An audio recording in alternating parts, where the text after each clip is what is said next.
بسم اللہ الرحمن الرحیم۔ سلیبیوں کے بحری بیڑے اور افواج کو بحر روم میں غرق کر کے صلاح الدین ایوبی ابھی مصر کے ساحلی علاقے میں ہی موجود تھا۔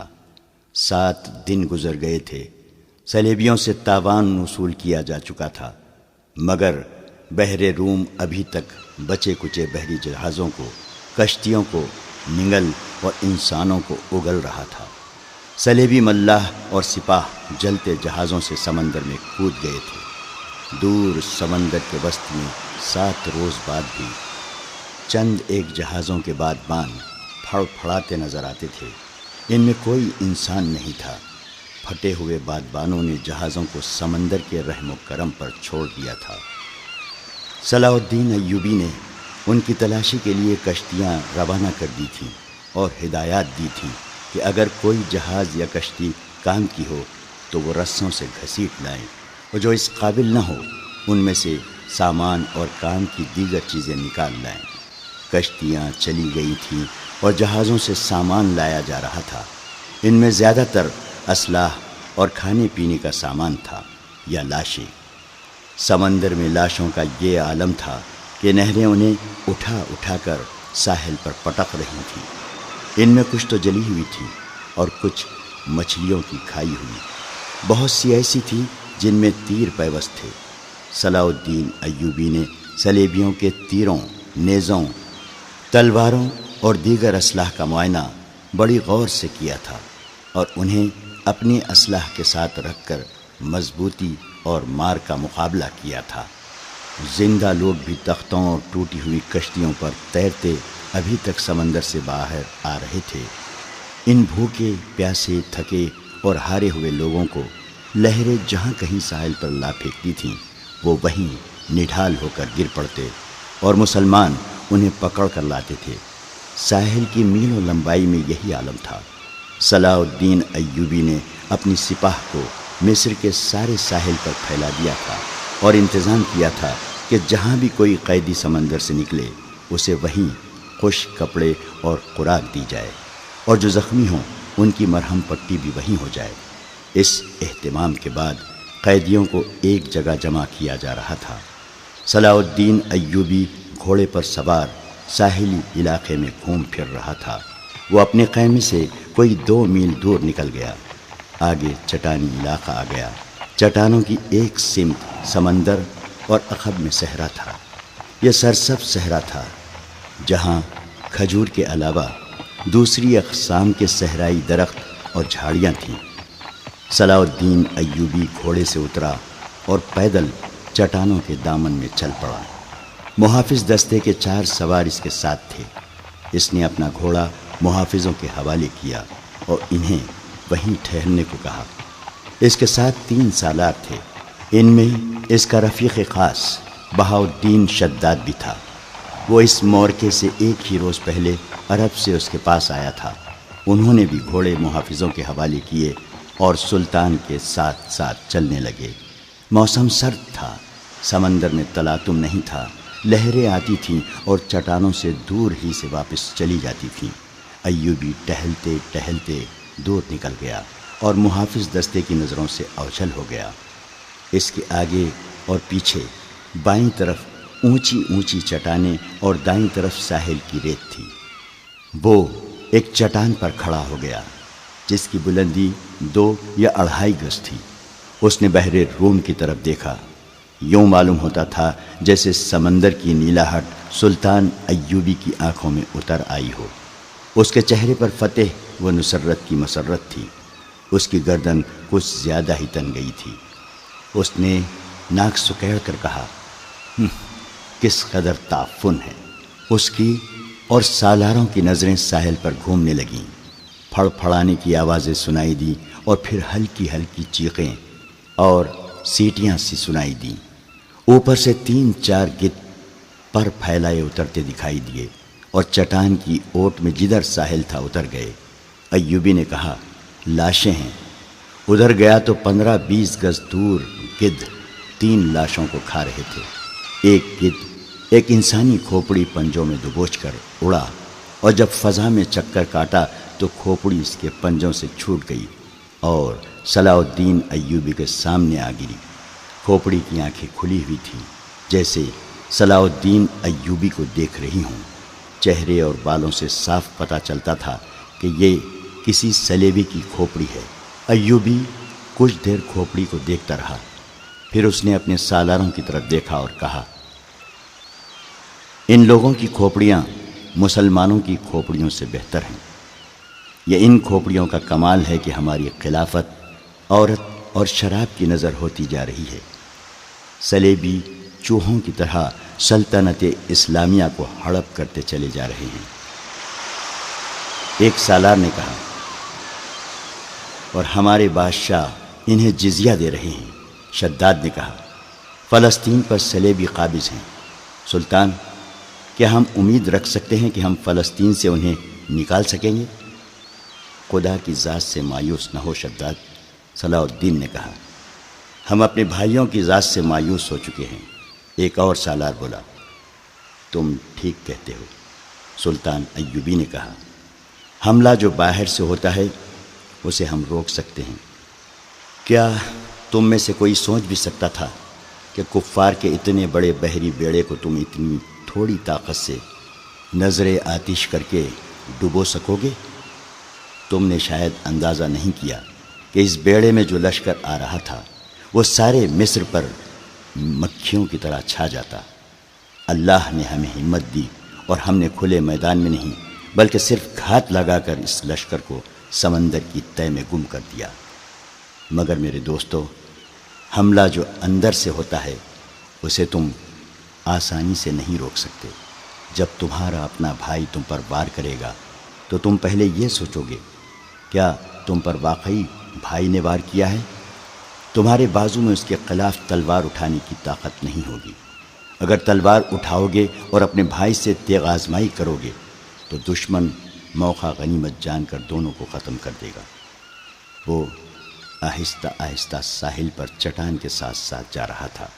چلتے چلتے رک گیا، جھک کر ریت سے کچھ اٹھایا اور ہتھیلی پہ رکھ کر سب کو دکھایا۔ یہ ہتھیلی جتنی بڑی سلیب تھی وہ سیاہ لکڑی کی بنی ہوئی تھی۔ اس کے ساتھ ایک مضبوط دھاگا تھا۔ اس نے ان لاشوں کے بکھرے ہوئے اعضاء کو دیکھا جنہیں گدھ کھا رہے تھے، پھر کھوپڑی کو دیکھا جو گدھ کے پنجوں سے اس کے سامنے گری تھی۔ وہ تیز تیز قدم اٹھاتا کھوپڑی تک پہنچ گیا۔ 3 گدھ کھوپڑی کی ملکیت پر لڑ رہے تھے۔ صلاح الدین ایوبی کو دیکھ کر پرے چلے گئے۔ صلاح الدین ایوبی نے سلیب کھوپڑی پر رکھ دی اور دوڑ کر اپنے سالاروں سے جا ملا۔ کہنے لگا، میں نے سلیبیوں کے ایک قیدی افسر سے باتیں کی تھی۔ اس کے گلے میں بھی جو سلیب تھی، اس نے بتایا کہ سلیبی لشکر میں جو بھرتی ہوتا ہے اس سے سلیب پر ہاتھ رکھ کر حلف لیا جاتا ہے کہ وہ سلیب کے نام پر جان کی بازی لگا کر لڑے گا اور وہ روئے زمین سے آخری مسلمان کو بھی ختم کر کے دم لے گا۔ اس حلف کے بعد ہر لشکری کے گلے میں سلیب لٹکا دی جاتی ہے۔ یہ سلیب مجھے ریس سے ملی ہے، معلوم نہیں کس کی تھی۔ میں نے اس کھوپڑی پر رکھ دی تاکہ اس کی روح سلیب کے بغیر نہ رہے۔ اس نے سلیب کی خاطر جان دی ہے۔ سپاہی کو سپاہی کے حلف کا احترام کرنا چاہیے۔ سلطان، شداد نے کہا، یہ تو آپ کو معلوم ہے کہ سلیبی یروشلم کے مسلمان باشندوں کا کتنا کچھ احترام کر رہے ہیں۔ وہاں سے مسلمان بیوی بچوں کو ساتھ لے کر بھاگ رہے ہیں۔ ہماری بیٹیوں کی آبرو لوٹی جا رہی ہے۔ ہمارے قیدیوں کو انہوں نے ابھی تک نہیں چھوڑا۔ مسلمان جانوروں کی سی زندگی بسر کر رہے ہیں۔ کیا ہم ان عیسائیوں سے انتقام نہیں لیں گے؟ انتقام نہیں، صلاح الدین ایوبی نے کہا، ہم فلسطین لیں گے، مگر فلسطین کے راستے میں ہمارے اپنے حکمران حائل ہیں۔ وہ چلتے چلتے رک گیا اور بولا، کفار نے سلیب پر ہاتھ رکھ کر سلطنت اسلامیہ کے خاتمے کا حلف اٹھایا ہے۔ میں نے اپنے اللہ کے حضور کھڑے ہو کر اور ہاتھ اپنے سینے پر رکھ کر قسم کھائی ہے کہ فلسطین ضرور لوں گا اور سلطنت اسلامیہ کی سرحدیں افق تک لے جاؤں گا۔ مگر میرے رفیقو، مجھے اپنی تاریخ کا مستقبل کچھ روشن نظر نہیں آتا۔ ایک وقت تھا کہ عیسائی بادشاہ تھے اور ہم جنگجو۔ اب ہمارے بزرگ بادشاہ بنتے جا رہے ہیں اور عیسائی جنگجو۔ دونوں قوموں کا رجحان دیکھ کر میں کہہ رہا ہوں کہ ایک وقت آئے گا جب مسلمان بادشاہ بن جائیں گے مگر عیسائی ان پر حکومت کریں گے۔ مسلمان اسی میں بدمست رہیں گے کہ ہم بادشاہ ہیں، آزاد ہیں، مگر وہ آزاد نہیں ہوں گے۔ میں فلسطین لے لوں گا مگر مسلمانوں کا رجحان بتا رہا ہے کہ وہ فلسطین گنوا بیٹھیں گے۔ عیسائیوں کی کھوپڑی بڑی تیز ہے۔ 50,000 سوڈانی لشکر کو کون پال رہا تھا؟ ہماری خلافت اپنی آستین میں ناجی نام کا سانپ پالتی رہی۔ میں پہلا امیر مصر ہوں جس نے دیکھا ہے کہ یہ لشکر ہمارے لیے نہ صرف بیکار ہے بلکہ خطرناک بھی ہے۔ اگر ناجی کا خط پکڑا نہ جاتا تو ہم سب اس لشکر کے ہاتھوں مارے جا چکے ہوتے یا اس کے قیدی ہوتے۔ اچانک ہلکا سا سناٹا سنائی دیا اور ایک تیر صلاح الدین ایوبی کے دونوں پاؤں کے درمیان ریت میں لگا۔ جدھر سے تیر آیا تھا اس طرف سلطان ایوبی کی پیٹھ تھی۔ سالاروں میں سے بھی کوئی ادھر نہیں دیکھ رہا تھا۔ سب نے بدک کر اس طرف دیکھا جدھر سے تیر آیا تھا۔ ادھر نوکیلی چٹانیں تھیں۔ تینوں سالار اور صلاح الدین ایوبی دوڑ کر ایک ایسی چٹان کے اوٹ میں ہو گئے جو دیوار کی طرح عمودی تھی۔ انہیں توقع تھی کہ اور بھی تیر آئیں گے۔ تیروں کے سامنے میدان میں کھڑے رہنا کوئی بہادری نہیں تھی۔ شداد نے منہ میں انگلیاں رکھ کر زور سے سیٹی بجائی۔ محافظ دستہ تیار ہو چکا تھا۔ گھوڑوں کے سر پر ٹاپو سنائی دیے اور اس کے ساتھ ہی تینوں سالار اس طرف دوڑ پڑے جس طرف سے تیر آیا تھا۔ وہ بکھر کر چٹانوں پر چڑھ گئے۔ چٹانیں زیادہ اونچی نہیں تھیں۔ صلاح الدین ایوبی بھی ان کے پیچھے گیا۔ ایک سالار نے اسے دیکھ لیا اور کہا، سلطان آپ سامنے نہ آئیں، مگر سلطان ایوبی رکا نہیں۔ محافظ پہنچ گئے۔ صلاح الدین ایوبی نے انہیں کہا، ہمارے گھوڑے یہیں چھوڑ دو اور چٹانوں کے پیچھے جاؤ۔ ادھر سے ایک تیر آیا ہے، جو کوئی نظر آئے اسے پکڑ لاؤ۔ سلطان ایوبی چٹان کے اوپر گیا تو اسے اونچی اونچی چٹانیں دور دور تک پھیلی ہوئی نظر آئیں۔ وہ اپنے سالاروں کو ساتھ لیے پچھلی طرف اتر گیا اور ہر طرف گھوم پھر کر اور چٹانوں پر چڑھ کر دیکھا۔ کسی انسان کا نشان تک نظر نہ آیا۔ محافظ چٹانی علاقے کے اندر اوپر ادھر ادھر گھوڑے دوڑا رہے تھے۔ صلاح الدین ایوبی نیچے اتر کے وہاں گیا جہاں ریت میں تیر گڑھا ہوا تھا۔ اس نے اپنے رفیقوں کو بلایا اور تیر پر ہاتھ مارا۔ تیر گر پڑا۔ سلطان ایوبی نے کہا، دور سے آیا ہے اس لیے پاؤں میں لگا ہے، ورنہ گردن یا پیٹھ میں لگتا، ریت میں بھی زیادہ نہیں اترا۔ اس نے تیر اٹھا کر دیکھا اور کہا، سلیبیوں کا ہے، حشیشین کا نہیں۔ سلطان کی جان خطرے میں ہے، ایک سالار نے کہا، اور ہمیشہ خطرے میں رہے گی۔ سلطان صلاح الدین ایوبی نے ہنس کر کہا، میں بحر روم میں کفار کی وہ کشتیاں دیکھنے نکلا تھا جو ملاحوں کے بغیر ڈول رہی ہیں، مگر میرے عزیز دوستو، کبھی نہ سمجھنا کہ صلیبیوں کی کشتی ڈول رہی ہے۔ وہ پھر آئیں گے، گھٹاؤں کی طرح گرجتے آئیں گے اور برسیں گے بھی، لیکن وہ زمین کے نیچے سے اور پیٹھ کے پیچھے سے بھی وار کریں گے۔ ہمیں اب صلیبیوں سے ایسی جنگ لڑنی ہے جو صرف فوجیں نہیں لڑیں گی۔ میں جنگی تربیت میں ایک اضافہ کر رہا ہوں۔ یہ فن حرب و ضرب کا نیا باب ہے۔ اسے جاسوسوں کی جنگ کہتے ہیں۔ صلاح الدین ایوبی تیر ہاتھ میں لیے گھوڑے پر سوار ہو گیا اور اپنے کیمپ کی طرف چل پڑا۔ اس کے سالار بھی گھوڑوں پر سوار ہو گئے۔ ان میں سے ایک نے سلطان کی دائیں طرف اپنا گھوڑا کر لیا، ایک نے بائیں کو، اور ایک نے اپنا گھوڑا اس کے بالکل پیچھے اور قریب رکھا تاکہ کسی بھی طرف سے تیر آئے تو صلاح الدین ایوبی تک نہ پہنچ سکے۔ صلاح الدین ایوبی نے اس تیر پر ذرا سی بھی پریشانی کا اظہار نہ کیا جو کسی نے اسے قتل کرنے کے لیے چلایا تھا۔ اپنے رفیق سالاروں کو اپنے خیمے میں بٹھائے ہوئے وہ بتا رہا تھا کہ جاسوس اور شب خون مارنے والے دستے کس قدر نقصان کرتے ہیں۔ وہ کہہ رہا تھا، میں علی بن سفیان کو ایک ہدایت دے چکا ہوں، لیکن اس پر عمل درآمد نہیں ہو سکا۔ کیونکہ فوراً ہی مجھے اس حملے کی خبر ملی اور عمل درآمد دھرا رہ گیا۔ تم سب فوری طور پر یوں کرو کہ اپنے سپاہیوں اور ان کے عہدیداروں میں سے ایسے افراد منتخب کرو جو دماغی اور جسمانی لحاظ سے مضبوط اور صحت مند ہوں، باریک بین، دور اندیش، قوت فیصلہ رکھنے والے جانباز قسم کے آدمی چنو۔ میں نے علی کو ایسے آدمیوں کی جو صفات بتائی تھیں وہ سب سن لو۔ ان میں اونٹ کی مانند زیادہ سے زیادہ دن بھوک اور پیاس برداشت کرنے کی قوت ہو، چیتے کی طرح جھپٹنا جانتے ہوں، عقاب کی طرح ان کی نظریں تیز ہوں، خرگوش اور ہرن کی طرح دوڑ سکتے ہوں، مسلح دشمن سے ہتھیار کے بغیر بھی لڑ سکیں، ان میں شراب اور کسی دوسری نشاور چیز کی عادت نہ ہو، کسی لالچ میں نہ آئیں، عورت کتنی ہی حسین مل جائے اور زر جواہرات کے انبار ان کے قدموں میں لگا دیے جائیں، وہ نظر اپنے فرض پر رکھیں۔ اپنے دوستوں اور ان کے کمانڈروں کو خاص طور پر ذہن نشین کرا دو کہ عیسائی بڑی ہی خوبصورت اور جوان لڑکیوں کو جاسوسی کے لیے اور فوجوں میں بے اطمینانی پھیلانے کے لیے اور عسکریوں کو جذبے کے لحاظ سے بیکار کرنے کے لیے استعمال کر رہے ہیں۔ میں نے مسلمانوں میں یہ کمزوری دیکھی ہے کہ عورت کے آگے ہتھیار ڈال دیتے ہیں۔ میں مسلمان عورت کو ان مقاصد کے لیے دشمن کے علاقے میں کبھی نہیں بھیجوں گا۔ ہم عصمتوں کے محافظ ہیں، عصمت کو ہتھیار نہیں بنائیں گے۔ علی بن سفیان نے چند ایک لڑکیاں رکھی ہوئی ہیں، لیکن وہ مسلمان نہیں، وہ عیسائی بھی نہیں، مگر میں عورتوں کا قائل نہیں۔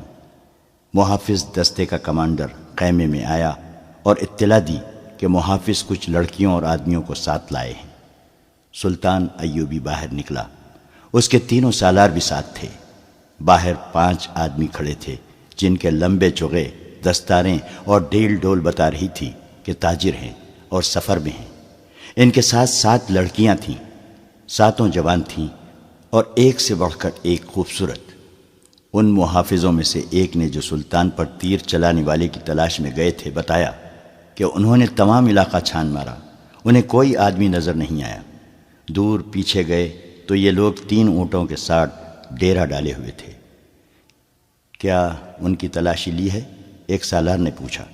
لی ہے، محافظ نے جواب دیا۔ یہ کہتے ہیں کہ تاجر ہیں، ان کا سارا سامان کھلوا کر دیکھا ہے، جامہ تلاشی بھی لی ہے۔ ان کے پاس ان خنجروں کے سوا اور ہتھیار نہیں۔ ان کے 5 خنجر سلطان ایوبی کے قدموں میں رکھ دیے۔ ہم مراکش کے تاجر ہیں، ایک تاجر نے کہا۔ سکندریہ تک جائیں گے۔ 2 روز گزرے، ہمارا قیام یہاں سے 10 کوس پیچھے تھا۔ پرسوں شام یہ لڑکیاں ہمارے پاس آئیں، ان کے کپڑے بھیگے ہوئے تھے۔ انہوں نے بتایا کہ یہ سسلی کی رہنے والی ہیں۔ انہیں عیسائی فوج کا ایک کمانڈر گھروں سے پکڑ کر ساتھ لے آیا اور ایک بحری جہاز میں جا سوار کیا۔ ان کے ماں باپ غریب ہیں۔ یہ کہتی ہیں کہ بے شمار جہاز اور کشتیاں چل پڑیں۔ لڑکیوں والے جہاز میں چند اور کمانڈر قسم کے آدمی تھے اور ان کی فوج بھی تھی۔ وہ سب ان لڑکیوں کے ساتھ شراب پی کر عیش و عشرت کرتے رہے۔ اس ساحل کے قریب آئے تو جہازوں پر آگ کے گولے گرنے لگے۔ تمام لوگ جہازوں سے سمندر میں کودنے لگے۔ ان لڑکیوں کو انہوں نے ایک کشتی میں بٹھا کر جہاز سے سمندر میں اتار دیا۔ یہ بتاتی ہیں کہ انہیں کشتی چلانی نہیں آتی۔ کشتی سمندر میں ڈولتی اور بھٹکتی رہی، پھر ایک روز خود ہی ساحل سے آ لگی۔ ہمارا قیام ساحل کے ساتھ تھا۔ یہ ہمارے پاس آ گئی، بہت ہی بری حالت میں تھی۔ ہم نے انہیں پناہ میں لے لیا۔ انہیں ہم دھتکار تو نہیں سکتے تھے، ہمیں کچھ سمجھ میں نہیں آ رہا تھا کہ ان کا کیا کریں۔ پچھلے پڑاؤ سے یہاں تک انہیں ساتھ لائے ہیں۔ یہ سوار آ گئے اور ہمارے سامان کی تلاشی لینے لگے۔ ہم نے ان سے تلاشی کی وجہ پوچھی تو انہوں نے بتایا کہ سلطان صلاح الدین امیر مصر کا حکم ہے۔ ہم نے ان سے منت سماجت کی کہ ہمیں اپنے سلطان کے حضور لے چلو، ہم عرض کریں گے کہ ان لڑکیوں کو اپنی پناہ میں لے لے، ہم سفر میں ہیں، انہیں کہاں کہاں لیے پھریں گے۔ لڑکیوں سے پوچھا تو وہ سسلی کی زبان بول رہی تھیں۔ وہ ڈری ڈری سی لگتی تھیں۔ ان میں سے 2-3 اکٹھی ہی بولنے لگیں۔ صلاح الدین ایوبی نے تاجروں سے پوچھا کہ ان کی زبان کون سمجھتا ہے۔ ایک نے بتایا کہ صرف میں سمجھتا ہوں۔ یہ التجا کر رہی ہیں کہ سلطان انہیں پناہ میں لے لے۔ کہتی ہیں کہ ہم تاجروں کے قافلے کے ساتھ نہیں جائیں گی۔ کہیں ایسا نہ ہو کہ راستے میں ڈاکو ہمیں اٹھا کر لے جائیں۔ ادھر جنگ بھی ہو رہی ہے، ہر طرف عیسائیوں اور مسلمانوں کے سپاہی بھاگتے دوڑتے پھر رہے ہیں۔ ہمیں سپاہیوں سے بہت ڈر لگتا ہے۔ ہمیں جب گھروں سے اٹھایا گیا تھا تو ہم سب کنواری تھیں۔ ان فوجیوں نے بحری جہاز میں ہمیں طوائفیں بنائے رکھا تھا۔ ایک لڑکی نے کچھ کہا تو اس کی زبان جاننے والے تاجر نے سلطان ایوبی سے کہا، یہ کہتی ہے کہ ہمیں مسلمانوں کے بادشاہ تک پہنچا دو، ہو سکتا ہے اس کے دل میں رحم آ جائے۔ ایک اور لڑکی بول پڑی، اس کی آواز رندھائی ہوئی تھی۔ تاجر نے کہا، یہ کہتی ہے ہمیں عیسائی سپاہیوں کے حوالے نہ کیا جائے، میں مسلمان ہو جاؤں گی بشرطے کہ کوئی اچھی حیثیت والا مسلمان میرے ساتھ شادی کر لے۔ 2-3 لڑکیاں پیچھے کھڑی منہ چھپانے کی کوشش کر رہی تھیں۔ ان کے چہروں پر گھبراہٹ تھی، بات کرتے شرماتی یا ڈرتی تھیں۔ صلاح الدین ایوبی نے تاجر سے کہا، انہیں کہو کہ یہ عیسائیوں کے پاس نہیں جانا چاہتی، لیکن ہم انہیں اسلام قبول کرنے پر مجبور نہیں کر سکتے۔ یہ لڑکی جو کہہ رہی ہے کہ مسلمان ہو جائے گی بشرطے کہ کوئی مسلمان اس کے ساتھ شادی کر لے، اسے کہو کہ میں اس کی پیشکش قبول نہیں کر سکتا، کیونکہ یہ خوف اور مجبوری کے عالم میں اسلام قبول کرنا چاہتی ہے۔ انہیں بتاؤ کہ انہیں مجھ پر اعتماد ہے تو میں انہیں اسلام کی بیٹیوں کی طرح پناہ میں لیتا ہوں۔ اپنے دارالحکومت میں جا کر یہ انتظام کر دوں گا کہ انہیں عیسائی راہبوں یا کسی پادری کے پاس بھجوا دوں گا۔ پادری یروشلم میں ہوں گے۔ دوسری صورت یہ ہے کہ جب عیسائی قیدیوں کو آزاد کیا جائے گا تو میں کوشش کروں گا کہ ان کی شادیاں قابل اعتماد اور اچھی حیثیت کے قیدیوں کے ساتھ کرا دوں، اور انہیں یہ بھی بتا دو کہ کسی مسلمان کو ان سے ملنے کی اجازت نہیں ہوگی، اور نہ انہیں اجازت ہوگی کہ کسی مسلمان سے ملیں۔ ان کی ضروریات اور عزت کا خیال رکھا جائے گا۔ تاجر نے لڑکیوں کو ان کی زبان میں سلطان ایوبی کی ساری باتیں بتائیں تو ان کے چہروں پر رونق آ گئی، وہ ان شرائط پر رضامند ہو گئی۔ تاجر شکریہ ادا کر کے چلے گئے۔ سلطان صلاح الدین ایوبی نے لڑکیوں کے لیے الگ خیمہ لگانے اور خیمے کے باہر ہر وقت ایک سنتری موجود رہنے کا حکم دیا۔ وہ خیمے کی جگہ بتانے ہی لگا تھا کہ 6 صلیبی قیدی سلطان ایوبی کے سامنے لائے گئے۔ وہ بہت ہی بری حالت میں تھے۔ ان کے کپڑے بھیگے ہوئے تھے، کپڑوں پر خون بھی تھا، ریت بھی۔ ان کے چہرے لاشوں کی مانند تھے۔ ان کے متعلق بتایا گیا کہ 1.5-2 میل دور ساحل پر بے سود پڑے تھے۔ وہ ٹوٹی ہوئی کشتی پر تیر رہے تھے۔ ایک دن کشتی پانی بھر جانے سے ڈوب گئی۔ یہ سب تیر کر ساحل تک پہنچے۔ کشتی میں 22 آدمی سوار تھے، صرف یہ 6 زندہ بچے ہیں۔ ان سے چلا نہیں جاتا تھا۔ یہ صلیبی لشکر کے سپاہی تھے۔ یہ سب دھڑام سے بیٹھ گئے۔ ان میں سے ایک چہرے مہرے سے لگتا تھا کہ معمولی سپاہی نہیں ہے۔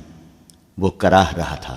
اس کے کپڑوں پر خون کا ایک دھبا بھی نہ تھا، مگر زخمیوں سے زیادہ تکلیف میں معلوم ہوتا تھا۔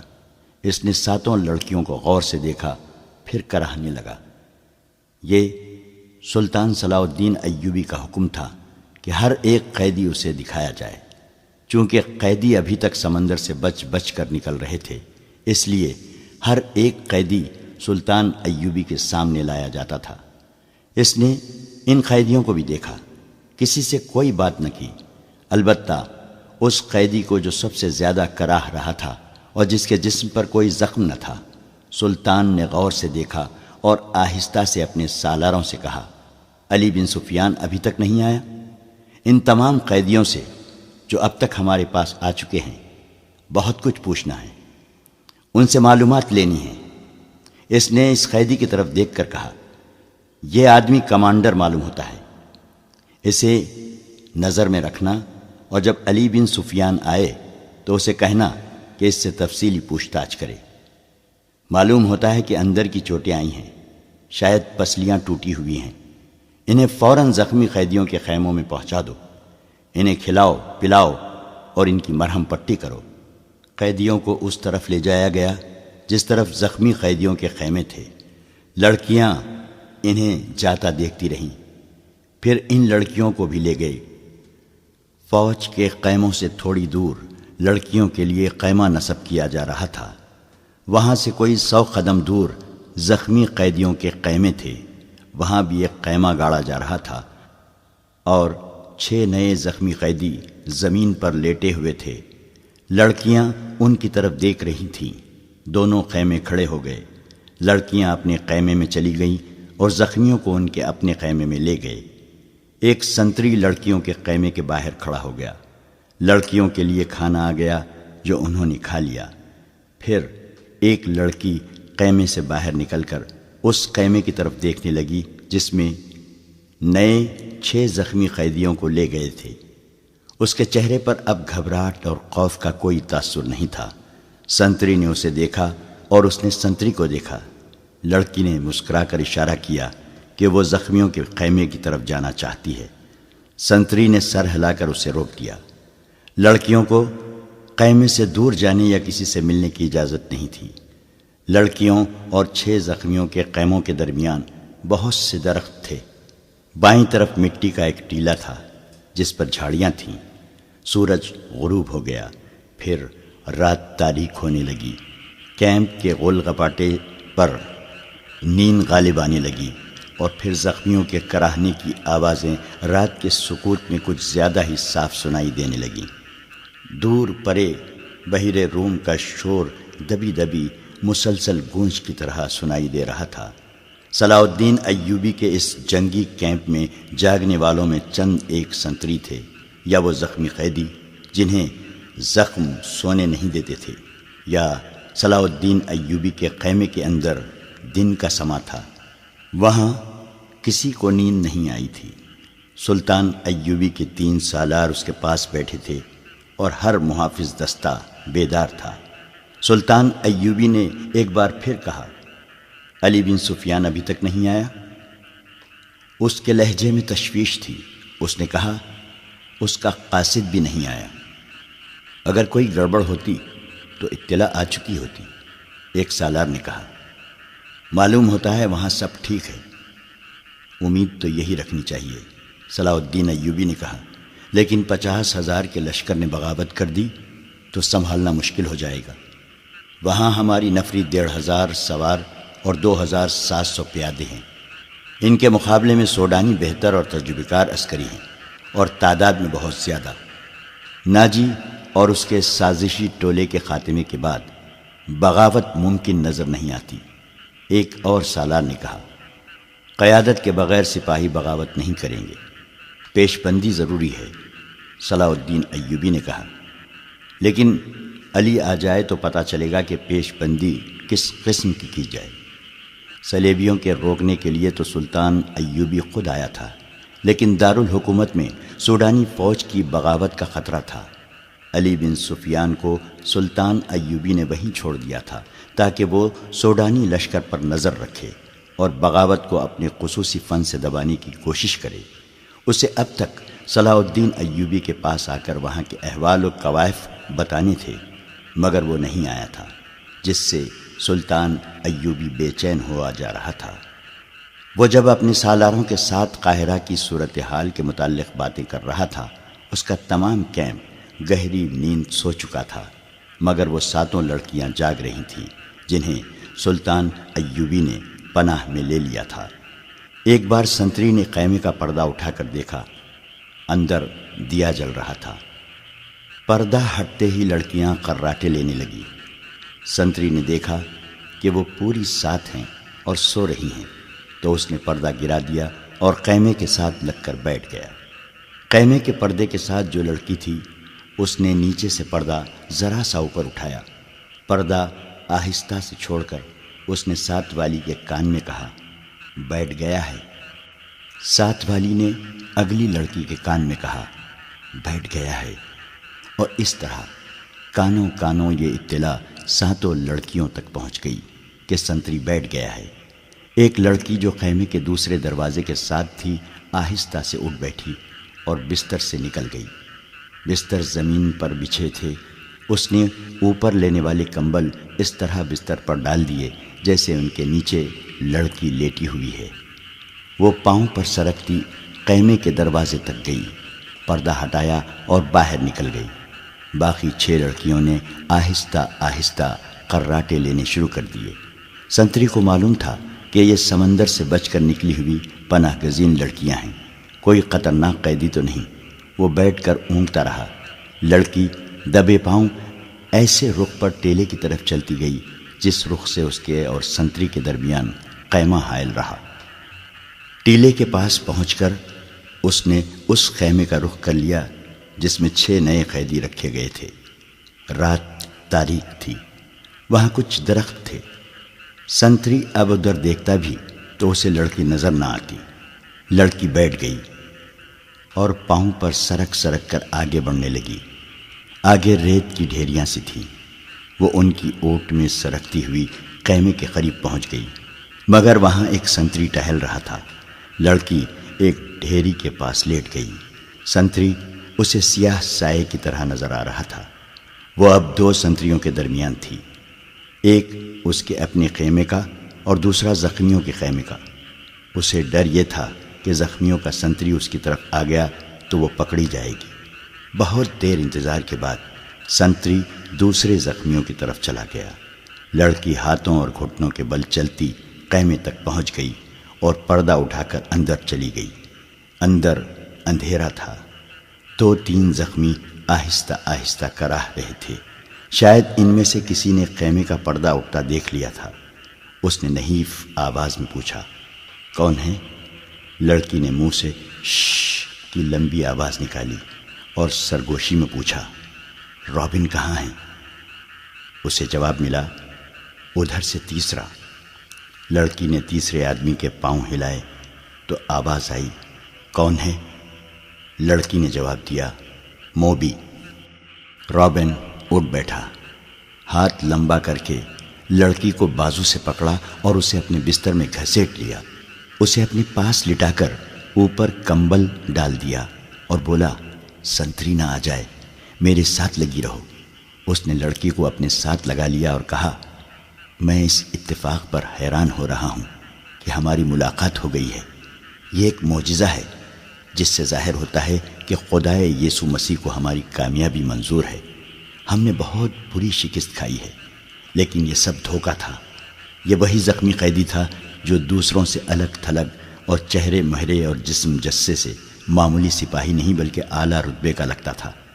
صلاح الدین ایوبی نے بھی کہا تھا کہ یہ کوئی معمولی سپاہی نہیں، اس پر نظر رکھنا۔ علی بن سفیان اس سے تفتیش اور تحقیقات کرے گا۔ تم کتنے کچھ زخمی ہو؟ لڑکی نے اس سے پوچھا۔ کوئی ہڈی تو نہیں ٹوٹی؟ میں بالکل ٹھیک ہوں، رابن نے جواب دیا، خراش تک نہیں آئی۔ انہیں بتایا ہے کہ اندر کی چوٹیں ہیں اور سینے کے اندر شدید درد ہے، لیکن میں بالکل تندرست ہوں۔ پھر یہاں کیوں آ گئی؟ لڑکی نے پوچھا۔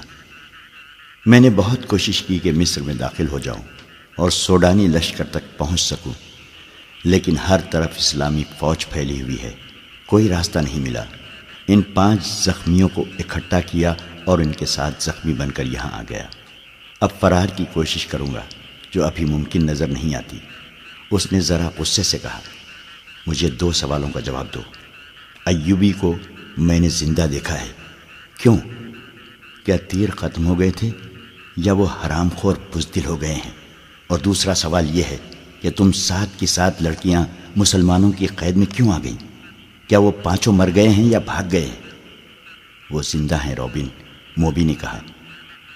تم کہتے ہو کہ خدائے یسوع مسیح کو ہماری کامیابی منظور ہے، لیکن میں کہتی ہوں کہ ہمارا خدا ہمیں کسی گناہ کی سزا دے رہا ہے۔ صلاح الدین ایوبی اس لیے زندہ ہے کہ تیر اس کے پاؤں کے درمیان ریت میں لگا تھا۔ کیا تیر کسی لڑکی نے چلایا تھا؟ رابن نے پوچھا۔ کرسٹوفر کہاں تھا؟ اسی نے چلایا تھا، مگر کرسٹوفر کا تیر قطع ہو گیا۔ رابن نے حیرت سے تڑپ کر پوچھا، وہ کرسٹوفر جس کی تیر اندازی نے شاہ اگسٹن کو حیران کر دیا اور اس کی ذاتی تلوار انعام میں لی تھی، یہاں آ کر اس کا نشانہ اتنا چوک گیا کہ 6 فٹ لمبا اور 3 فٹ چوڑا صلاح الدین اس کے تیر سے بچ گیا۔ بدبخت کے ہاتھ ڈر سے کانپ گئے ہوں گے۔ فاصلہ زیادہ تھا، موبی نے کہا، اور کرسٹوفر کہتا تھا کہ تیر کمان سے نکلنے ہی لگا تھا کہ کھلی ہوئی آنکھ میں مچھر پڑ گیا۔ اسی حالت میں اس کا تیر نکل گیا۔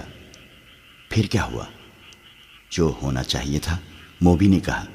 صلاح الدین ساحل پر گیا تھا تو اس کے ساتھ 3 کمانڈر تھے اور 4 محافظوں کا دستہ تھا۔ وہ ہر طرف پھیل گئے۔ یہ تو ہماری خوش قسمتی تھی کہ علاقہ چٹانی تھا۔ کرسٹوفر بچ کے نکل آیا اور پھر ہمیں اتنا وقت مل گیا کہ تیر اور کمان ریت میں دبا کر اوپر اونٹ بٹھا دیا۔ سپاہی آ گئے تو کرسٹوفر نے اسے بتایا کہ وہ 5 مراکش کے تاجر ہیں اور یہ لڑکیاں سمندر سے نکل کر ہماری پناہ میں آئی ہیں۔ مسلمان سپاہیوں نے ہمارے سامان کی تلاشی لی۔ انہیں تجارتی سامان کے سوا کچھ بھی نہ ملا۔ وہ ہم سب کو سلطان ایوبی کے سامنے لے گئے۔ ہم نے یہ ظاہر کیا کہ ہم سسلی کی زبان کے سوا اور کوئی زبان نہیں جانتی۔ کرسٹوفر نے ایوبی سے کہا کہ وہ ہماری زبان جانتا ہے۔ ہم 7 لڑکیوں نے چہروں پر گھبراہٹ اور خوف پیدا کر لیا۔ موبی نے رابن کو وہ ساری باتیں سنائیں جو سلطان ایوبی کے ساتھ ہوئی تھیں۔ یہ 7 لڑکیاں اور 5 آدمی جو مراکشی تاجروں کے بھیس میں تھے، حملے سے 2 روز پہلے ساحل پر اتار دیے گئے تھے۔ 5 آدمی صلیبیوں کے تجربے کار جاسوس اور کمانڈو تھے اور لڑکیاں بھی جاسوس تھیں۔ جاسوسی کے علاوہ ان کے ذمے یہ کام بھی تھا کہ مسلمان سالاروں کو اپنے جال میں پھانسیں۔ وہ خوبصورت تو تھی ہی، انہیں جاسوسی اور ذہنوں کے تقریب کاری کی خاص ٹریننگ دی گئی تھی۔ اس ٹریننگ میں اداکاری خاص طور پر شامل تھی۔ 5 مردوں کا یہ مشن تھا کہ صلاح الدین ایوبی کو ختم کرنا اور ناجی کے ساتھ رابطہ رکھنا۔ یہ لڑکیاں مصر کی زبان روانی سے بول سکتی تھیں، لیکن انہوں نے ظاہر نہیں ہونے دیا۔ رابن اس شعبے کا سربراہ تھا، اسے ناجی تک پہنچنا تھا، مگر صلاح الدین ایوبی اور علی بن سفیان کی چال نے یہاں کے حالات کا رخ ہی الٹا کر دیا۔ کیا تم صلاح الدین کو جال میں نہیں پھانس سکتی؟ رابن نے پوچھا۔ ابھی تو یہاں پہلی رات ہے، موبی نے کہا۔ اس نے ہمارے متعلق جو فیصلہ دیا ہے، اگر وہ سچے دل سے دیا ہے تو اس کا مطلب یہ ہے کہ وہ مرد نہیں پتھر ہے۔ اگر اسے ہمارے ساتھ کوئی دلچسپی ہوتی تو کسی ایک لڑکی کو اپنے خیمے میں بلا لیتا۔ اسے قتل کرنا بھی آسان نہیں۔ وہ ایک ہی بار ساحل پر آیا تھا مگر تیر قطع گیا۔ وہ سالاروں اور محافظوں کے نرغے میں رہتا ہے۔ ادھر ایک سنتری ہمارے سر پر کھڑا ہے اور محافظوں کے پورے دستے نے صلاح الدین کے خیمے کو گھیر رکھا ہے۔ وہ 5 کہاں ہیں؟ رابن نے پوچھا۔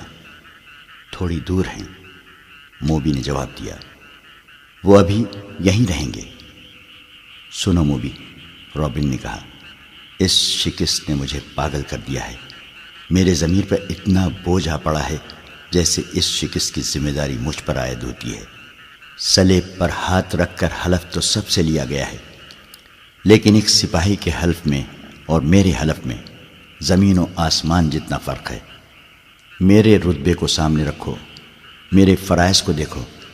آدھی جنگ مجھے زمین کے نیچے سے اور پیٹھ کے پیچھے سے وار کر کے جیتنی تھی، مگر میں اور تم 7 اور وہ 5 اپنا فرض ادا نہیں کر سکے۔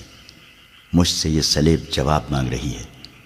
اس نے گلے میں ڈالی ہوئی صلیب ہاتھ میں لے کر کہا، میں اسے اپنے سینے سے جدا نہیں کر سکتا۔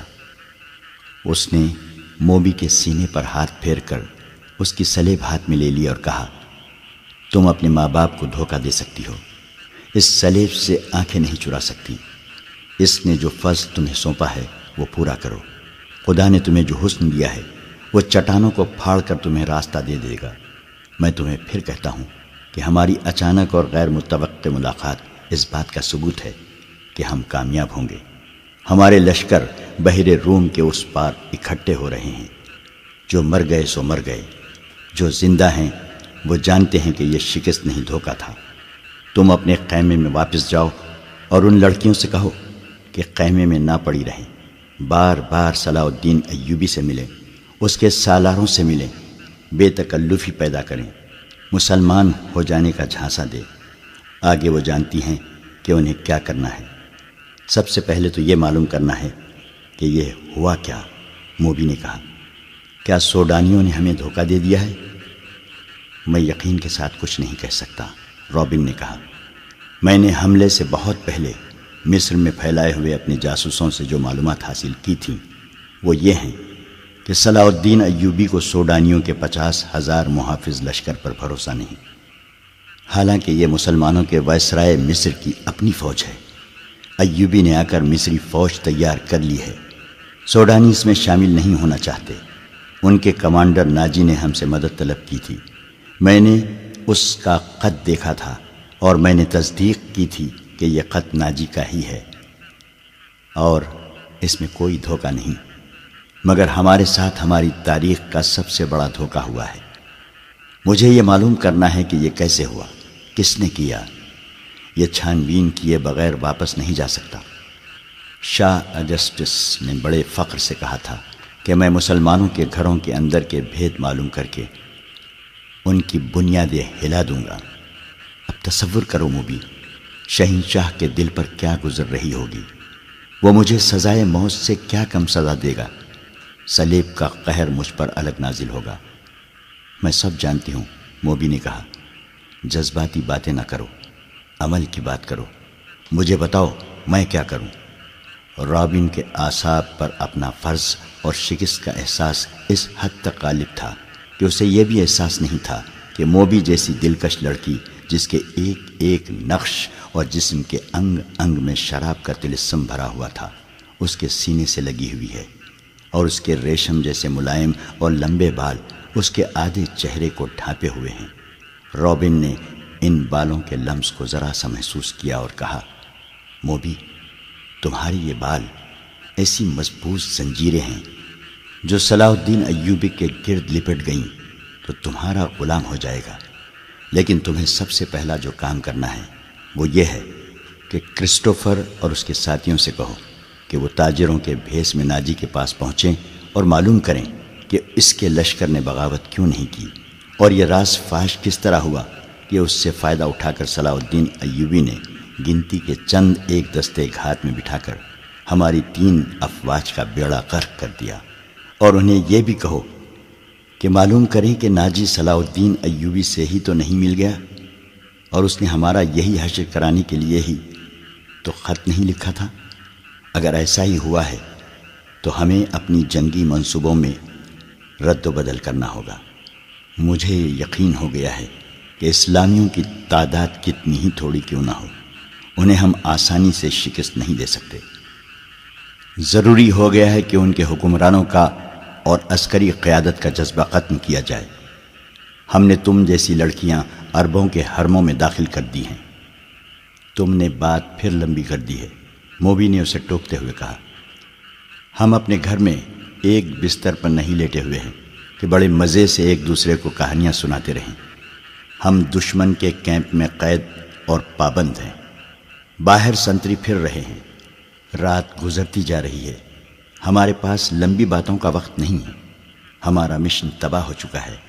اب بتاؤ کہ ان حالات میں ہمارا مشن کیا ہونا چاہیے؟ ہم 7 لڑکیاں اور 6 مرد ہیں، ہم کیا کریں؟ ایک یہ کہ ناجی کے پاس جائیں اور اس کے دھوکے کی چھان بین کریں، پھر کسے اطلاع دیں؟ تم کہاں ملو گے؟ میں یہاں سے فرار ہو جاؤں گا، رابن نے کہا، لیکن فرار سے پہلے اس کیمپ، اس کی نفری اور ایوبی کے آئندہ عزائم کے متعلق تفصیل معلوم کروں گا۔ اس شخص کے متعلق ہمیں بہت چوکنا رہنا ہوگا۔ اس وقت اسلامی قوم میں یہ واحد شخص ہے جو صلیب کے لیے خطرہ ہے، ورنہ اسلامی خلافت ہمارے جال میں آتی چلی جا رہی ہے۔ شاہ ایملر کہتا تھا کہ مسلمان اتنے کمزور ہو گئے ہیں کہ اب ان کو ہمیشہ کے لیے اپنے پاؤں میں بٹھانے کے لیے صرف ایک ہلے کی ضرورت ہے، مگر اس کا یہ عزم محض خوش فہمی ثابت ہوا۔ مجھے یہاں رہ کر ایوبی کی کمزور رگیں دیکھنی ہیں، اور تمہیں 5 آدمیوں کے ساتھ مل کر سوڈانی لشکر کو بھڑکانا اور بغاوت کرانی ہے۔ نہایت ضروری یہ ہے کہ ایوبی زندہ نہ رہے۔ اگر وہ زندہ رہے تو ہمارے اس قید خانے میں زندہ رہے جہاں وہ عمر کی آخری گھڑی تک سورج نہ دیکھ سکے، اور رات کو آسمان کا اسے ایک بھی تارا نظر نہ آئے۔ تم پہلے اپنے خیمے میں جاؤ اور اپنی 6 لڑکیوں کو ان کا کام سمجھا دو، انہیں خاص طور پر ذہن نشین کرا دو کہ اس آدمی کا نام علی بن سفیان ہے جسے ان ریشمی بالوں، شربتی آنکھوں اور اتنے دلکش جسموں سے ایسا بیکار کرنا ہے کہ وہ صلاح الدین ایوبی کے کام کا نہ رہے۔ اور اگر ہو سکے تو اس کے اور صلاح الدین ایوبی کے درمیان ایسی غلط فہمی پیدا کرنی ہے کہ وہ ایک دوسرے کے دشمن ہو جائیں۔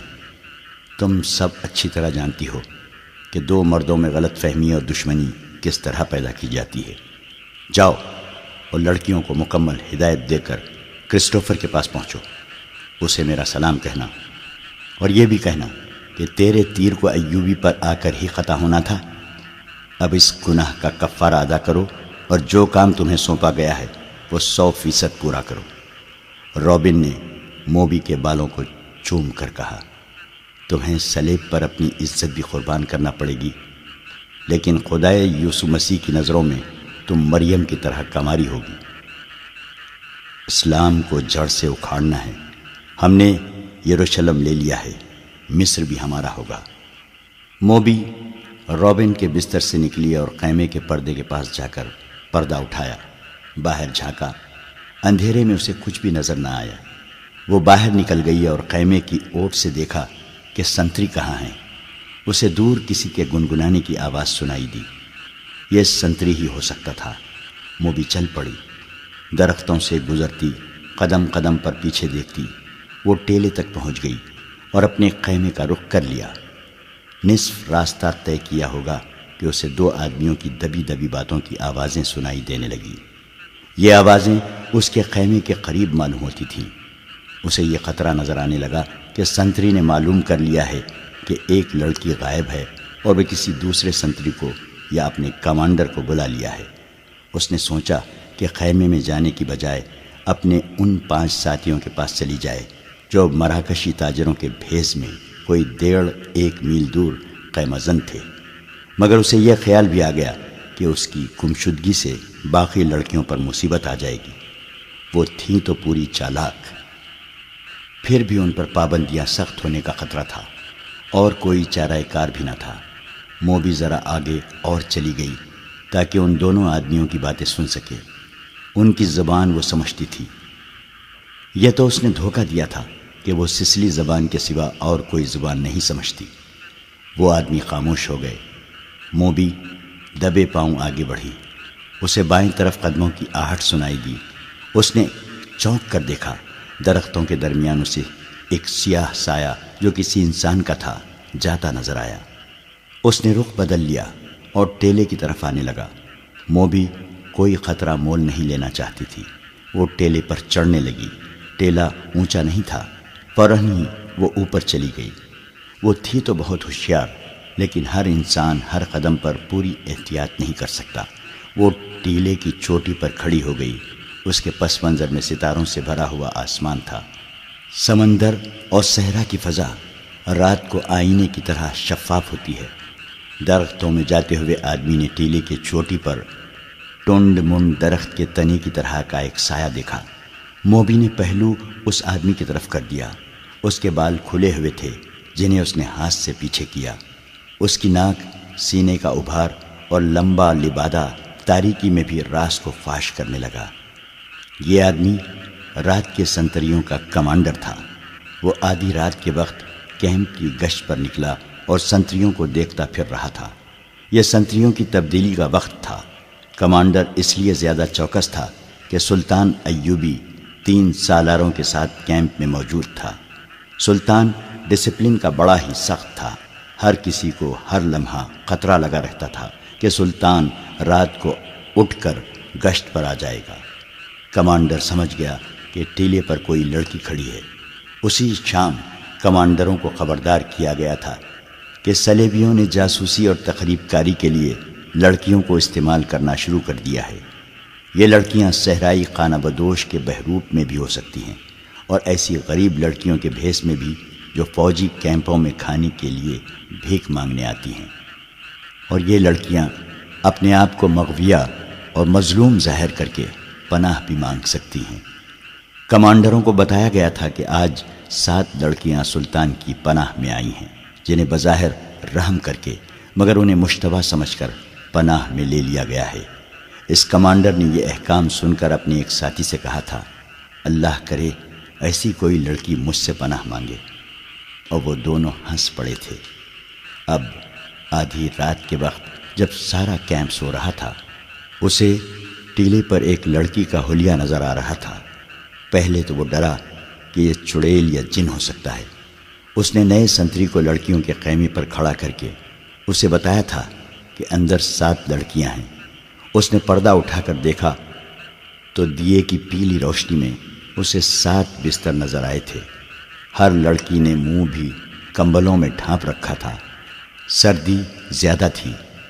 اس نے اندر جا کر یہ نہیں دیکھا تھا کہ 7واں بستر خالی ہے اور اس پر کمبل اس طرح رکھے گئے ہیں جیسے ان کے نیچے لڑکی سوئی ہوئی ہو۔ اسے معلوم نہیں تھا کہ 7ویں لڑکی ٹیلے پر ان کے سامنے کھڑی ہے۔ وہ کچھ دیر سوچتا رہا کہ اسے آواز دے یا اس تک خود جائے، یا اگر وہ جن چڑیل ہے تو اس کے غائب ہونے کا انتظار کرے۔ تھوڑی سی دیر کے انتظار کے بعد بھی لڑکی غائب نہ ہوئی، بلکہ وہ 2-3 قدم آگے چلی اور پیچھے کو چل پڑی اور پھر رک گئی۔ کمانڈر، جس کا نام فخر المنصوری تھا، آہستہ آہستہ ٹیلے تک گیا اور کہا، کون ہو تم؟ نیچے آؤ۔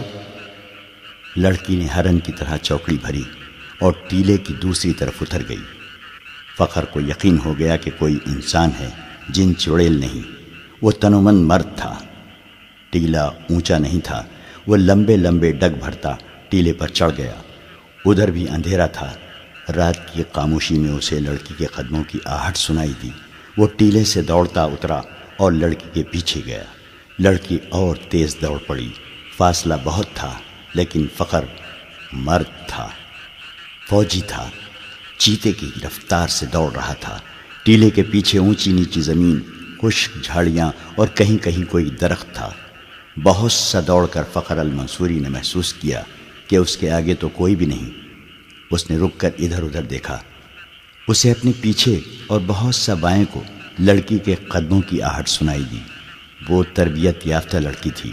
جہاں اسے حسن اور شباب کے استعمال کی تربیت دی گئی تھی، وہاں اسے فوجی ٹریننگ بھی دی گئی اور خنجر زنی کے داؤ پیچ بھی سکھائے گئے تھے۔ وہ ایک درخت کے اوٹ میں چھپ گئی تھی۔ فخر آگے گیا تو وہ دوسری طرف دوڑ پڑی۔ یہ تعاقب آنکھ مچولی کی مانند تھا۔ فخر کو اندھیرا پریشان کر رہا تھا۔ موبی کے قدم خاموش ہو جاتے تو وہ رک جاتا، قدموں کی آواز سنائی دیتی تو وہ دوڑ پڑتا۔ غصے سے وہ باولا ہوا جا رہا تھا۔ اس نے یہ جان لیا کہ یہ کوئی جوان لڑکی ہے۔ اگر بڑی عمر کی ہوتی تو اتنی تیز اور اتنا زیادہ نہ بھاگ سکتی۔ تعاقب میں فخر 2 میل فاصلہ طے کر گیا۔ موبی نے جھاڑیوں اور اونچی نیچی زمین سے بہت فائدہ اٹھایا۔ اس کے مرد ساتھیوں کا ڈیرا قریب آ گیا تھا۔ وہ دوڑتی ہوئی وہاں تک جا پہنچی۔ اس نے اپنے آدمیوں کو آوازیں دی۔ وہ گھبرا کر جاگے اور خیمے سے باہر آئے۔ ایک نے مشعل جلا لی۔ یہ ڈنڈے کے سرے پر لپٹے ہوئے کپڑے تھے۔ ان کی آگ کی روشنی بہت زیادہ تھی۔ فخر نے تلوار سوت لی اور ہانپتا کانپتا ان کے سامنے جا کھڑا ہوا۔ اس نے دیکھا کہ یہ 5 آدمی لباس سے سفری تاجر نظر آتے ہیں اور مسلمان لگتے ہیں۔ لڑکی ان میں سے ایک کی ٹانگوں کو دونوں بازوؤں میں مضبوطی سے پکڑے بیٹھی ہوئی تھی۔ مشعل کے ناشتے شعلے میں اس کے چہرے پر گھبراہٹ اور خوف نظر آ رہا تھا۔ اس کا سینہ ابھر اور بیٹھ رہا تھا۔ اس کی سانسیں بری طرح اکھڑی ہوئی تھی۔ یہ لڑکی میرے حوالے کر دو، فخر المنصوری نے حکم کے لہجے میں کہا۔ یہ ایک نہیں، ایک آدمی نے التجا کے لہجے میں جواب دیا۔ ہم نے تو 7 لڑکیاں آپ کے سلطان کے حوالے کی ہیں، آپ اسے لے جا سکتے ہیں؟ نہیں، موبی نے اس کی ٹانگوں کو اور مضبوطی سے پکڑتے ہوئے روتے ہوئے اور خوفزدہ لہجے میں کہا، میں اس کے ساتھ نہیں جاؤں گی۔ یہ لوگ عیسائیوں سے زیادہ وحشی ہیں۔ ان کا سلطان انسان نہیں، سانڈ ہے، درندہ ہے۔ اس نے میری ہڈیاں بھی توڑ دی ہیں۔ میں اس سے بھاگ کر آئی ہوں۔ کون سلطان؟ فخر نے حیران سا ہو کر پوچھا۔ وہی جسے تم سلطان صلاح الدین ایوبی کہتے ہو، موبی نے جواب دیا۔ وہ اب مصر کی عربی بول رہی تھی۔ یہ لڑکی جھوٹ بول رہی ہے، فخر نے کہا اور پوچھا، یہ ہے کون؟ تمہاری کیا لگتی ہے؟ اندر آ جاؤ دوست، باہر سردی ہے، ایک آدمی نے فخر سے کہا۔ تلوار نیام میں ڈال لو، ہم تاجر ہیں، ہم سے آپ کو کیا خطرہ ہے؟ آؤ، اس لڑکی کی بپتا سن لو۔ اس نے آہ بھر کر کہا، میں آپ کے سلطان کو مرد مومن سمجھتا تھا، مگر ایک خوبصورت لڑکی کو دیکھ کر وہ ایمان سے ہاتھ دھو بیٹھا۔ وہ باقی 6 لڑکیوں کا بھی یہی حشر کر رہا ہوگا۔ ان کا یہ حشر دوسرے سالاروں نے کیا ہے۔ موبی نے کہا، شام کو ان بیچاروں کو اپنے خیمے میں لے گئے تھے اور انہیں بے سود کر کے خیمے میں ڈال دیا۔ وہ خیمے میں بے ہوش پڑی ہیں۔ فخر المنصوری تلوار نیام میں ڈال کر ان کے ساتھ خیمے میں چلا گیا۔ اندر جا کر بیٹھے تو ایک آدمی نے آگ جلا کر قہوے کے لیے پانی رکھا اور اس میں جانے کیا کچھ ڈالتا رہا۔ دوسرے آدمی نے فخر سے پوچھا کہ اس کا رتبہ کیا ہے؟ اس نے بتایا کہ وہ کمانڈر اور عہدیدار ہے۔ انہوں نے اس کے ساتھ بہت سی باتیں کی جن سے انہوں نے اندازہ کر لیا کہ یہ شخص عام قسم کا سپاہی نہیں ہے اور ذمہ دار فرد ہے، ذہین اور دلیر بھی ہے۔ ان لوگوں میں سے ایک نے، جو کرسٹوفر تھا، فخر کو 7 لڑکیوں کی بالکل وہی کہانی سنائی جو انہوں نے صلاح الدین ایوبی کو سنائی تھی۔ انہوں نے فخر کو یہ بھی بتایا کہ سلطان ایوبی نے ان کے متعلق کیا کہا تھا۔ ان لڑکیوں نے سلطان کو یہ پیشکش بھی کی تھی کہ وہ اپنے گھروں کو تو واپس نہیں جا سکتی اور عیسائیوں کے پاس بھی نہیں جانا چاہتی، اس لیے وہ مسلمان ہونے کو تیار ہیں، بشرطے کہ کوئی اچھے رتبوں والے عسکری ان کے ساتھ شادی کر لیں۔ ہم نے سنا تھا کہ سلطان صلاح الدین ایوبی کردار کے لحاظ سے پتھر ہے۔ ہم ہر روز سفر پر رہنے والے تاجر ہیں، انہیں کہاں ساتھ لیے پھرتے، انہیں سلطان کے حوالے کر دیا، مگر سلطان نے اس لڑکی کے ساتھ جو سلوک کیا وہ اس کی زبانی سن لو۔ فخر المنصوری نے لڑکی کی طرف دیکھا تو لڑکی نے کہا، ہم بہت خوش تھیں کہ خدا نے ہمیں ایک فرشتے کی پناہ دی ہے۔ سورج غروب ہونے کے بعد سلطان کا ایک محافظ آیا اور مجھے کہا کہ سلطان بلا رہا ہے۔ میں باقی 6 لڑکیوں کی نسبت ذرا زیادہ خوبصورت ہوں۔ مجھے توقع نہیں تھی کہ تمہارا ایوبی مجھے بری نیت سے بلا رہا ہے۔ میں چلی گئی۔ سلطان ایوبی نے شراب کی سراہی کھولی، ایک پیالہ اپنے آگے رکھا اور ایک مجھے دیا۔ میں عیسائی ہوں، شراب 100 بار پی ہے۔ بحری جہاز میں عیسائی کمانڈروں نے میرے جسم کو کھلونا بنائے رکھا ہے۔ صلاح الدین ایوبی بھی میرے جسم کے ساتھ کھیلنا چاہتا تھا۔ شراب اور مرد میرے لیے کوئی نئی چیزیں نہیں تھیں، لیکن ایوبی کو میں فرشتہ سمجھتی تھی۔ میں اس کے جسم کو اپنے ناپاک جسم سے دور رکھنا چاہتی تھی، مگر وہ ان عیسائیوں سے بدتر نکلا جو مجھے بحری جہاز میں لائے تھے، اور جب ان کا جہاز ڈوبنے لگا تو انہوں نے ہمیں ایک کشتی میں ڈال کر سمندر میں اتار دیا۔ ان میں سے کسی نے ہمارا ساتھ نہ دیا۔ ہمارے جسم چھچوڑے ہوئے اور ہڈیاں چٹکی ہوئی تھی۔ خدا نے ہمیں بچا لیا اور اس آدمی کی پناہ میں پھینک دیا جو فرشتے کے روپ میں درندہ ہے۔ مجھے سلطان نے ہی بتایا تھا کہ میرے ساتھ کی باقی 6 لڑکیاں اس کے سالاروں کے خیمے میں ہیں۔ میں نے سلطان کے پاؤں پکڑ کر کہا کہ میرے ساتھ شادی کر لو۔ اس نے کہا کہ اگر تم مجھے پسند کرتی ہو تو شادی کے بغیر تمہیں اپنے حرم میں رکھ لوں گا۔ اس نے میرے ساتھ وحشیوں کا برتاؤ کیا۔ شراب پہ بدمست تھا۔ اس نے مجھے اپنے ساتھ لٹا لیا۔ جو ہی اس کی آنکھ لگی میں وہاں سے بھاگ آئی۔ اگر میری بات کا اعتبار نہ آئے تو اس کے محافظوں سے پوچھ لو۔ اس دوران ایک آدمی نے فخر کو قہوہ پلایا۔ ذرا سی دیر بعد فخر کا مزاج بدلنے لگا۔ اس نے نفرت سے قہقہا لگایا اور کہا، ہمیں حکم دیتے ہیں کہ عورت اور شراب سے دور رہو، اور خود شراب پی کر راتیں عورتوں کے ساتھ گزارتے ہیں۔ فخر محسوس ہی نہ کر سکا کہ لڑکی کی کہانی محض بے بنیاد ہے، اور نہ ہی وہ یہ محسوس کر سکا کہ اس کا مزاج کیوں بدل گیا ہے۔ اسے حشیش پلا دی گئی تھی۔ اس پر ایسا نشہ طاری ہو چکا تھا جسے وہ نشہ نہیں سمجھتا تھا۔ وہ اب اپنے تصوروں میں بادشاہ بن چکا تھا۔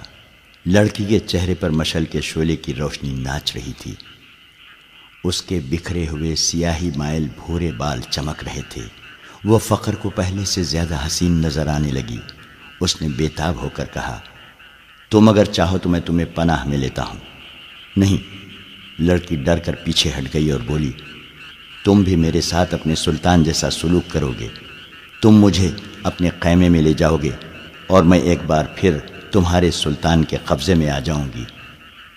ہم تو اب دوسری 6 لڑکیوں کو بھی بچانے کی سوچ رہے ہیں۔ ایک تاجر نے کہا، ہم ان کی عزت بچانا چاہتے تھے مگر ہم سے بھول ہوئی۔ فخر المنصوری کی نگاہیں لڑکی پر جمی ہوئی تھیں۔ اس نے اتنی خوبصورت لڑکی کبھی نہیں دیکھی تھی۔ خیمے میں خاموشی طاری ہو گئی جسے کرسٹوفر نے توڑا۔ اس نے کہا، تم عرب سے آئے ہو یا مصری ہو؟ مصری، فخر نے کہا۔ میں 2 جنگیں لڑ چکا ہوں، اسی لیے مجھے یہ عہدہ دیا گیا ہے۔ سوڈانی فوج کہاں ہے جس کا سالار ناجی ہے؟ کرسٹوفر نے پوچھا۔ اس فوج کا ایک سپاہی بھی ہمارے ساتھ نہیں آیا، فخر نے جواب دیا۔ جانتے ہو ایسا کیوں ہوا؟ کرسٹوفر نے کہا، سوڈانیوں نے صلاح الدین ایوبی کی امارت اور کمان کو تسلیم نہیں کیا۔ وہ فوج اپنے آپ کو آزاد سمجھتی ہے۔ ناجی نے سلطان ایوبی کو بتایا تھا کہ وہ مصر سے چلے جائیں کیونکہ وہ غیر ملکی ہیں۔ اسی لیے ایوبی نے مصریوں کی فوج بنائی اور لڑانے کے لیے یہاں لے آیا۔ اس نے تم لوگوں کو شرافت اور نیکی کا جھانسا دیا اور خود عیش کر رہا ہے۔ کیا تمہیں مال غنیمت ملا ہے؟ اگر تمہیں ملا بھی تو سونے چاندی کے 2 ٹکڑے مل جائیں گے۔ صلیبیوں کے جہازوں سے بے بہا خزانہ سلطان ایوبی کے ہاتھ آیا ہے۔ وہ سب رات کے اندھیرے میں سینکڑوں اونٹوں پر لاد کر قاہرہ روانہ کر دیا گیا ہے، جہاں سے دمشق اور بغداد چلا جائے گا۔ سوڈانی لشکر کو سلطان نہتہ کر کے غلاموں میں بدل دینا چاہتا ہے۔ پھر عرب سے فوج آ جائے گی اور تم مصری بھی غلام ہو جاؤ گے۔ اس عیسائی کی ہر ایک بات فخر المنصوری کے دل میں اترتی جا رہی تھی۔ اثر باتوں کا نہیں بلکہ موبی کے حسن اور حشیش کا تھا۔ عیسائیوں نے یہ حربہ حسن بن صباح کے حشیشین سے سیکھا تھا۔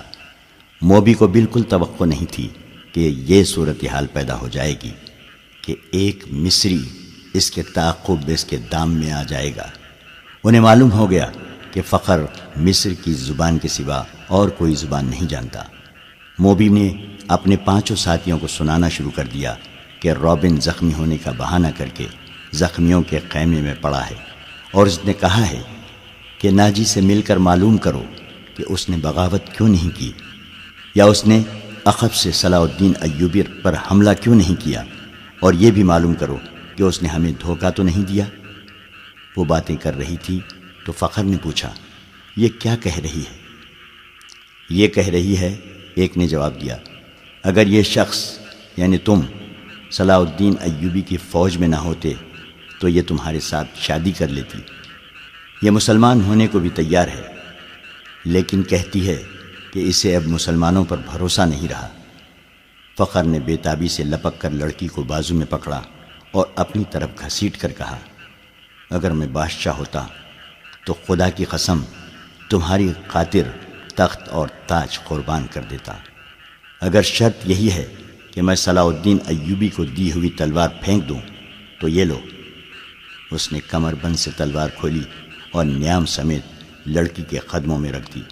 کہا، میں اب سے ایوبی کا سپاہی اور کمانڈر نہیں ہوں، مگر ایک شرط اور بھی ہے۔ لڑکی نے کہا، میں اپنا مذہب تمہاری خاطر ترک کر دیتی ہوں، لیکن صلاح الدین ایوبی سے انتقام ضرور لوں گی۔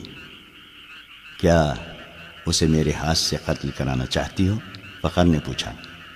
لڑکی نے اپنے آدمیوں کی طرف دیکھا، سب نے ایک دوسرے کی طرف دیکھا۔ آخر کرسٹوفر نے کہا، ایک صلاح الدین ایوبی نہ رہا تو کیا فرق پڑے گا؟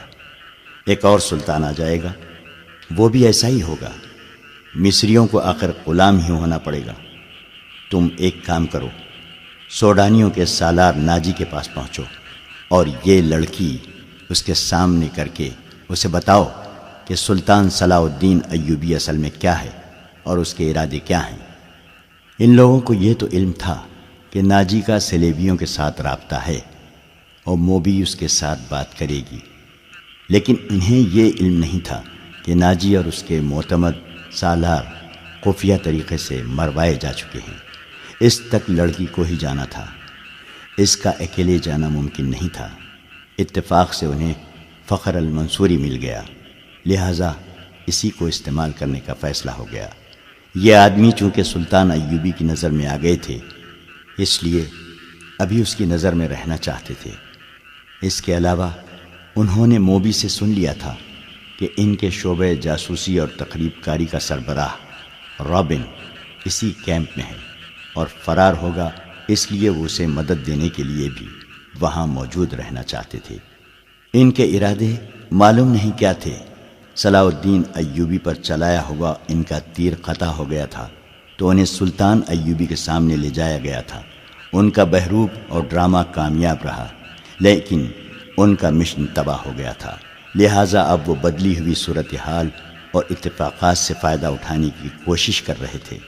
فخر المنصوری حسن اور حشیش کے جال میں آ گیا تھا۔ اس نے واپس کیمپ میں نہ جانے کا فیصلہ کر لیا تھا۔ اسے یہ مشورہ دیا گیا کہ وہ لڑکی کو لے کر روانہ ہو جائے۔ ان لوگوں نے اسے اپنا ایک اونٹ دے دیا، پانی کا ایک مشکیزہ دیا اور تھیلے میں کھانے کا بہت سارا سامان ڈال دیا۔ یہ اشیاء کچھ ایسی تھی جن میں حشیش ملی ہوئی تھی۔ موبی کو ان کا علم تھا۔ فخر کو ایک لمبا چوغا اور تاجروں والی دستار پہنا دی گئی۔ لڑکی اونٹ پر سوار ہوئی، اس کے پیچھے فخر سوار ہو گیا اور اونٹ چل پڑا۔ فخر گرد و پیش سے بے خبر تھا اور وہ اپنے ماضی سے بھی بے خبر ہو گیا تھا۔